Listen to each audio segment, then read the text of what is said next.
Estamos con el ministro de Agricultura, el señor Milton Fongese. El día de ayer culminó una negociación que ha llevado pues un trámite largo y también complicado, pero finalmente hay una vía de solución. Se ha superado la huelga de los cafetaleros, y como siempre pasa, pues en este caso, señor ministro, gracias por estar con nosotros. Muchas gracias. Hay opiniones diferentes, ¿no es cierto? Nosotros ayer tuvimos ocasión de conversar con los cafetaleros. Fue verdaderamente una reunión dramática, sobre todo porque estaban en una situación muy difícil. Y al mismo tiempo, la reacción que más o menos se esperaba del Ministerio de Agricultura por las últimas negociaciones que se han tenido. Veo hoy día, por ejemplo, en un diario que se dice que en realidad es una preocupante y populista resolución la que se ha firmado, porque supongo que habrá muchos otros agricultores que padecerán de estas plagas y no tendrían un tratamiento similar, aunque bien situamos las cosas en la perspectiva de que aquí esta afectación tiene, además de todas las dificultades para los agricultores, la otra dificultad, que estamos en una zona, por así decirlo, particularmente delicada, ¿no es cierto? Así que explíquenos eso, ¿cómo es que se llega a esta solución? Naturalmente con el espíritu de atender al problema social y económico inmediato, pero en una perspectiva más amplia, que justificaría o no una medida populista, o no es una medida populista. Muy bien. Muy interesante su pregunta, don Raúl. Muchas gracias. Quiero empezar mandándoles un gran abrazo a todos los cafetaleros, porque hoy día es el Día Nacional del Café. Día Nacional. Así que va a ser motivo para brindar no solamente por la solución del paro, sino también por reconocer el esfuerzo de estas familias en el campo. Quiero decir que esta medida no tiene nada de populista. Déjenme explicarlo brevemente.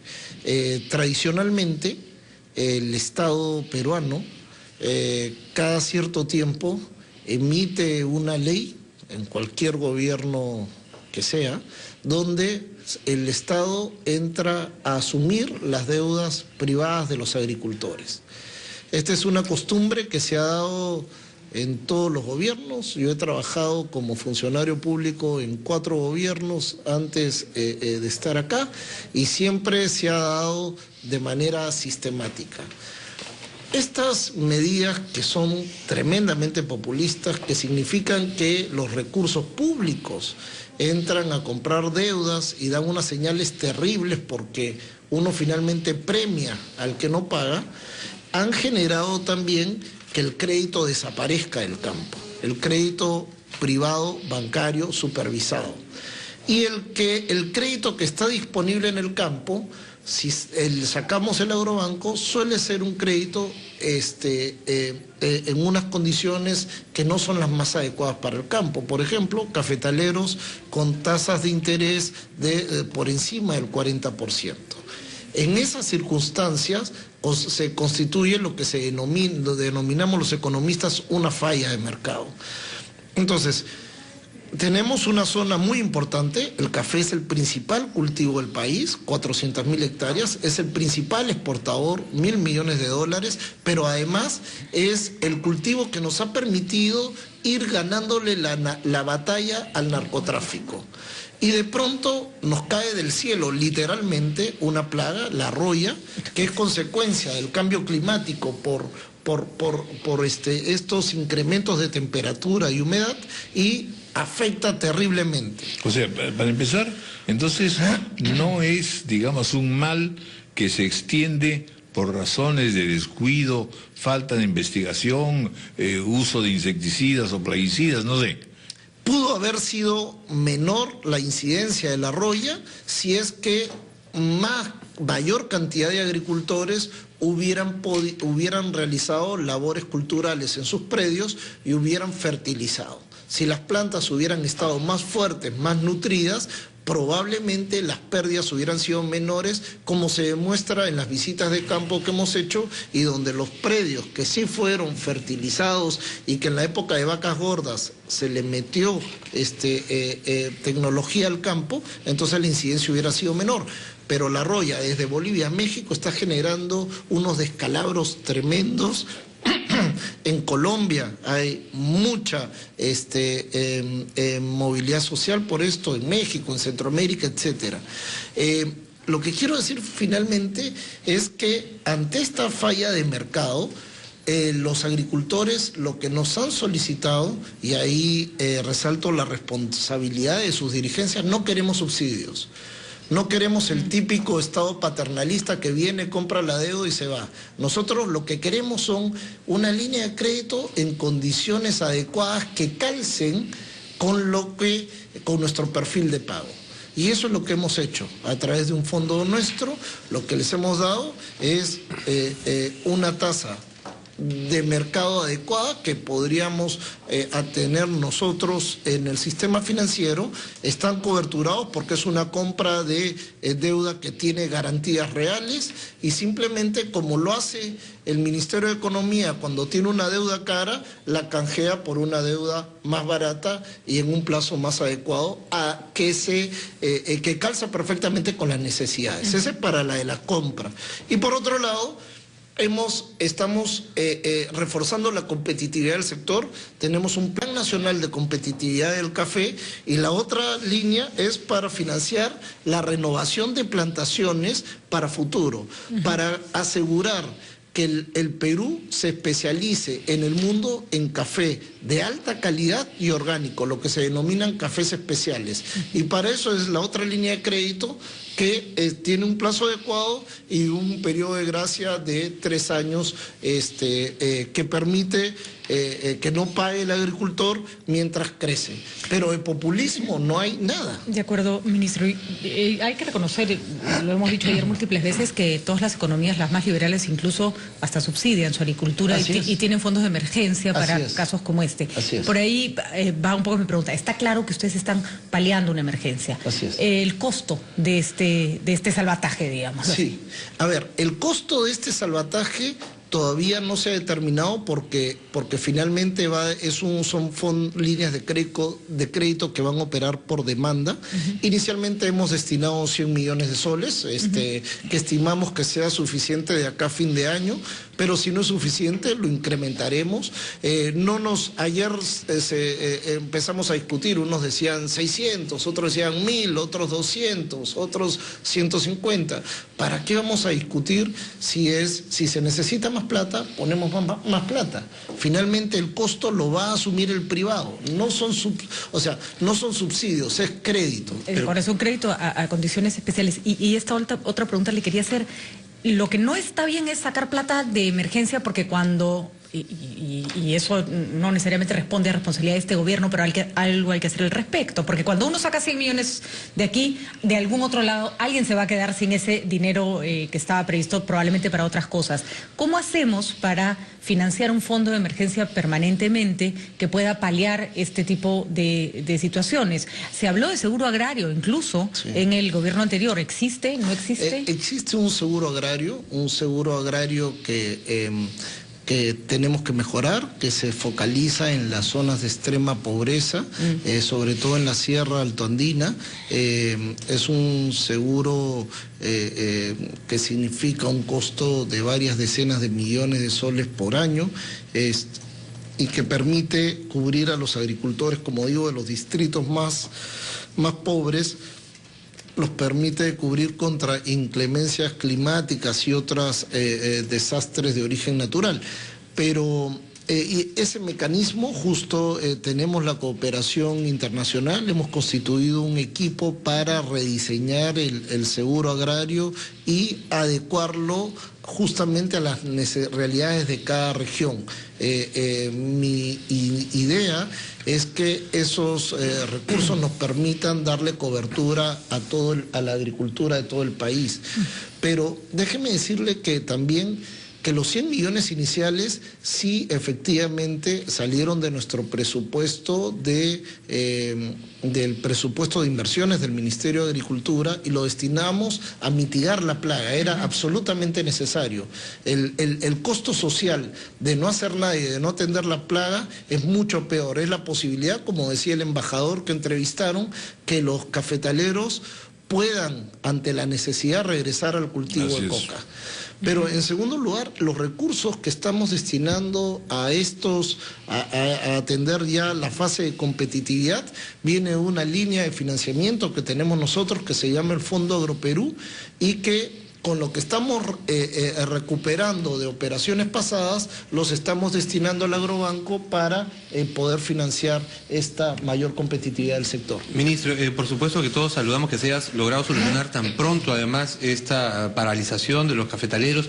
El riesgo que acaba de señalar usted también era uno de los elementos que ha jugado un papel importante, pero se está atendiendo a todas las regiones afectadas con igual de presteza. Teníamos reportes de la región San Martín, región cafetalera también, que señalaban que no estaba llegando la ayuda. Y otra, ministro, si es que ahora en esta situación de emergencia se compra deuda que tienen los cafetaleros con la banca privada, ¿qué garantiza o cómo es que garantizan ustedes el retorno? Muchas veces es subsidio y a veces se necesita, pero esto se puede convertir en un mecanismo que juegue como ha jugado siempre con los bancos estatales. De acuerdo. A ver, dos cosas. En la primera, en la reunión de ayer estuvieron no solamente los representantes de la Selva Central, sino también hubo alcaldes y congresistas de otras regiones, incluso hubo un congresista de San Martín. Eso en primer lugar. En segundo lugar, los acuerdos de ayer no son solamente para la Selva Central, son para todo el sector cafetalero en todo el país. Esto no hace discriminación.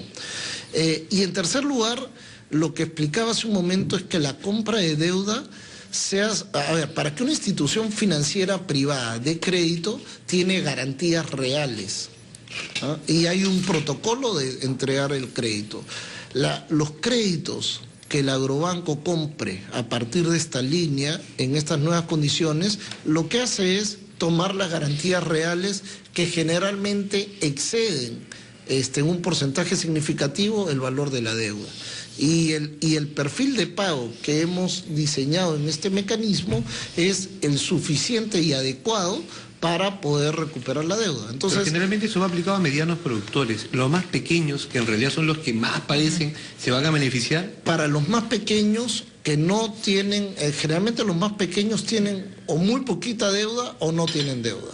Pero ¿ya? han perdido el cultivo. Por eso, para ellos está en la otra línea, que es la de renovación de plantaciones. Ahí estamos apostando a la competitividad, de paso que los vamos integrando como clientes del sistema financiero formal. Y el otro problema del café, ministro, es el precio internacional, que encima ha bajado.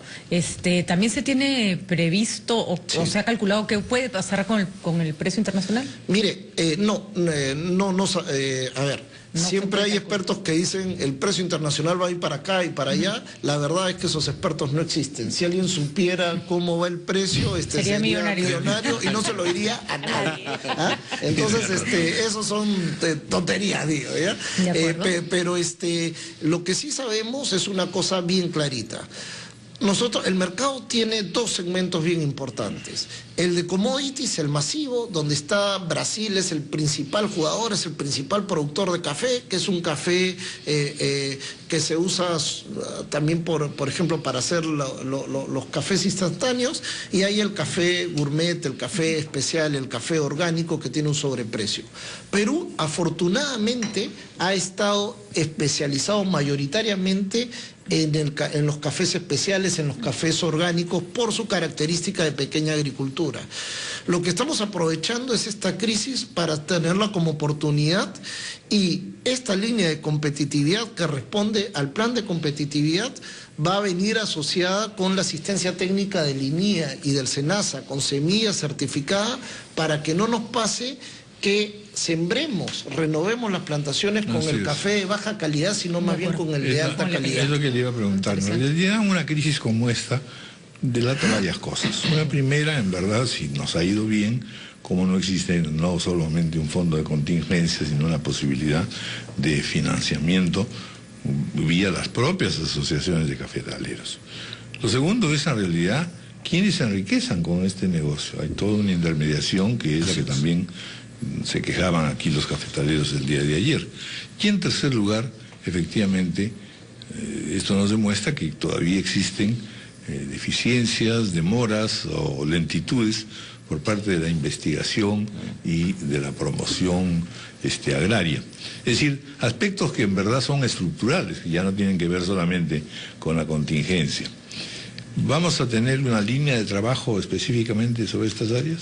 Sí, justamente lo que hemos hecho también es la reactivación del Consejo Nacional del Café y una crítica también a nuestras intervenciones es que no tenemos las instancias. Y esto a raíz del proceso de descentralización. No tenemos las instancias suficientes de discusión directa en los ámbitos de atención de los distintos agricultores. Por ejemplo, en el caso de Junín ha sido bien paradigmático. ¿Por qué se da la protesta en la selva central? Porque en otros lados, si bien hay descontento, hay afectados, no solamente ha entrado el gobierno nacional, sino también los gobiernos subnacionales, especialmente gobiernos regionales como el de San Martín, como el de Amazonas, Ayacucho, a quienes además Pasco. Les interesa que no se extienda el narcotráfico. Así es. Y el cultivo de Ellos han aprovechado el marco legal que hemos dado y han destinado también recursos para complementar los que puso el Ministerio de Agricultura. En Junín, lamentablemente, el gobierno regional no ha atendido la emergencia. Entonces eso exacerba los ánimos y genera una protesta que después se vuelve contra el gobierno nacional. En cambio, alcaldes pequeños con presupuestos muy limitados sí han hecho esfuerzos porque están en contacto más directo. Lo que vamos a hacer ahora es el Consejo Nacional del Café va a tener que descentralizarse y vamos a armar consejos regionales en el sur, en el centro y en el norte para que sea una plataforma de diálogo permanente y de canalización y aterrizaje de las políticas sectoriales. Muy bien, ministro. Bueno, felicitaciones porque hemos tenido una conclusión importante y útil, sobre todo a los efectos del trazo de política. Lo voy a invitar para un día a hacer un reportaje especial desde SENASA. Fantástico. Es una cosa que siempre se ha tratado en realidad en cantidades de programas y es una institución que siempre requerirá, por supuesto, recursos y todos, pero también señalar el trabajo interesantísimo que realiza SENASA ya con los agricultores, con las propias comunidades. Es decir, el esfuerzo de divulgación científica y de tecnologías que es fundamental, ¿no es cierto? Sí, así es. Y me parece ¿Está adecuado. dentro de su línea de trabajo el fortalecer SENASA? Absolutamente. Y este año, en estos últimos 12 meses, SENASA ha logrado ha tenido varios logros.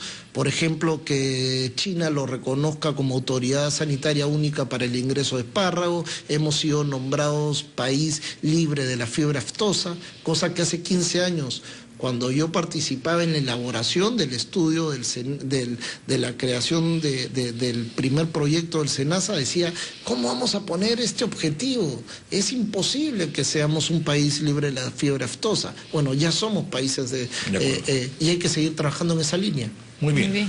Muchas gracias. Muchas gracias. 8:39 de la mañana, vamos a hacer una pausa y luego también vamos a tratar sobre la verdad sobre el BRAEM, seguridad, desarrollo, política y narcotráfico, otro tema sumamente urgente. Hacemos la pausa.